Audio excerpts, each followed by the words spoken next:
What is this? The Cimmerian by Blaze Publishing. This looks like Conan the Barbarian, except it doesn't say that. It says the Cimmerian. Now, anybody who knows Conan knows that this is his sort of homeland and his people. So you have a Conan book, which is not a Conan book, right here, and we'll talk about that in just a second.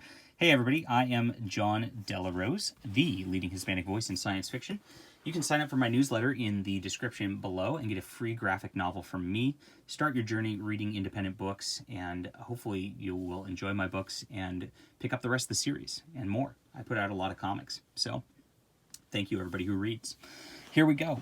This is a little hardcover that came out that I just became aware of yesterday when John Trent from Bounding Into Comics told me about it.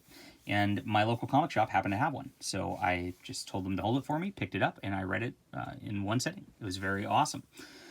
Now, there's a story behind this. I guess the Robert E. Howard estate for Conan and all that has, of course, licenses that then go out to Marvel Comics. Obviously, Marvel's doing a Conan book and all that.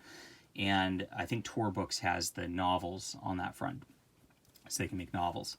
And then Modiphius actually has the RBG right now. So it's all licensed out, but this isn't old work. And technically, Conan is public domain because those stories were written before the current copyright cycle exists. So everything there at that point is fair game for the public domain. Now, the way that companies get around this is they use the trademark. So Conan the Barbarian is a trademark of Marvel for his comics that they made, even though it was not, technically those stories are public domain. So what they do is they'll get litigious and sue you over the name Conan. So if you put the name Conan on your cover, that is where you'll be in trouble. Now, apparently there was a little hoobaloo between Marvel and Ablaze about this, and Ablaze won the argument, and were able to publish these, which I really appreciate. And I really want to give them kudos for standing up against a major corporation like that and saying, you know what, we're going to really push this character because it can. I've ranted about copyright law a lot. I don't need to do that in the review here, but I think it favors giant corporations maintaining characters forever, and I think it does stifle creativity. So when I see this, it makes me very happy, and I would like to see more of this with not only Conan. I'd like to see it with John Carter of Mars, and I'd like to see it with Zorro specifically. So, Ablaze, if you're listening, do that. Very cool. Nice cover. And so you get in here, you get a nice map. I'm very happy that this isn't a hardcover. So I know there's single issues of this. My comic shop was like, why don't you pick up the single issues? And I'm like, nope. I am going to grab the hardcover, and I'll wait for the hardcovers of the others because I am a book snob, and that's what I do. So the first story is Queen of the Black Coast, which is an early Conan story for those who are familiar with Robert E. Howard. You have art by Pierre Auray, and the writer is Jean-David Morvan, with colorist Cedius and letterer Desi Cinetti. All right, so I like the colors. It's actually pretty bright and nicely done. I think that a lot of modern comics tend to go a little on the dark side and try to make everything edgy, and that didn't happen here. You get this very nice modern cartoony style, which I think really fits Conan very well. I mean, he's drawn very nicely here. See him in the shadows. He's got kind of a oafish face here. Crumb. Very classic. But I really like it. I like this arrows panel and all that. Very nice way to set things. A horse falling off a cliff into the water. This how exciting to start an action.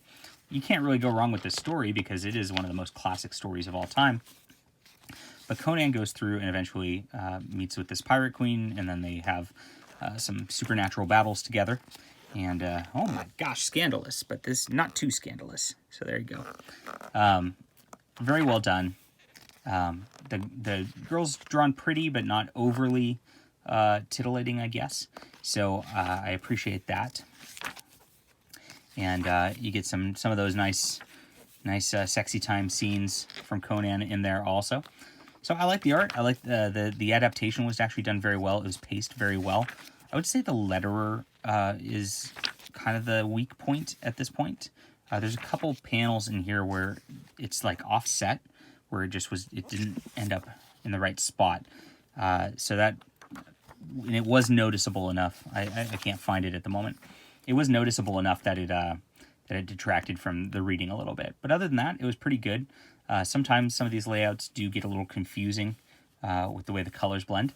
But it's overall, this is really good on the indie art fare, and I enjoy it. Story's great, and it ends tragically, this one. Now, the cool part about this, again, is they actually put the short story of the actual original Robert E. Howard story in with the book. So you can actually compare the adaptation of their comic to the actual short story. And I've read this. I didn't actually go through and read the whole story again last night when I was reading the comic. But I did check different points to be like, oh, is that character actually referenced in the story? Because it's been a while, so I didn't remember. And sure enough, it was there, which made me happy. And I'm like, wow, that's actually a faithful adaptation of this storyline. Really good. The next one is Red Nails, and very cool intro. I actually like this artist a little bit better. It reminds me a tad of the Carrie Nord work on Conan the Barbarian from Dark Horse at the beginning, because it's got that kind of brushed pencil look, which, with the colors actually being similar. And I guess we should call him out at this point. So the artist is Oliver Vatine and Didier Cassegrain. I hope I pronounced that right. I'm sorry. With the writer Regis Hauter, and I hope I pronounced that right too. Now the letter is the same here, but the letter actually did a completely different style with like these boxy letters right here, and it actually worked a lot better than the first issue. So I don't know if they just improved in their craft at this point. Again, I just liked it. I like the art on this one. Pretty nice. Fighting a dinosaur. Wow. Or a dragon, they call it, but whatever. Very cool intro, and this one they get trapped in, Conan and Valeria is the gal, they get trapped in this like catacombs where there's these, or pyramid, whatever you want to call it, these two factions that are warring for control over and over, and they like to drain the life out of young women to maintain their immortality. So it's pretty gruesome, but gosh, it's a good story. I just had so much fun with this, and again, I like the colors, I like the art. This is about everything I would have wanted out of an adaptation of this storyline. So very well done, very good stuff. And again, we get this story of Red Nails in the back, so you get to compare it, and that's a lot of fun. If you haven't read this before, I would actually take this book and I'd read the short story first and then go into the comic. So I've read these short stories before, so I didn't do that, but that's how I would do it. And you get a bunch of variant covers and the like in the back, some great artists. So really cool stuff. I am a big fan of this, and Ablaze has done a wonderful job. I'm hoping we will get more hardcovers just like this, and I'll be on the lookout for more of their books. They're a small press out of Portland, Oregon, and that's about all I know about them. Maybe we'll get them, see if we can get some folk on the channel to actually talk about their business and all that, because I love supporting indie comics, and I love supporting doing things like this, which is really going against the grain about what you're, quote, supposed to do. So 10 out of 10, pick this up. It is available right now. It's in print, very easy to find, and it's really, really worth the read. So hit that like and subscribe button, everybody. We'll be back soon.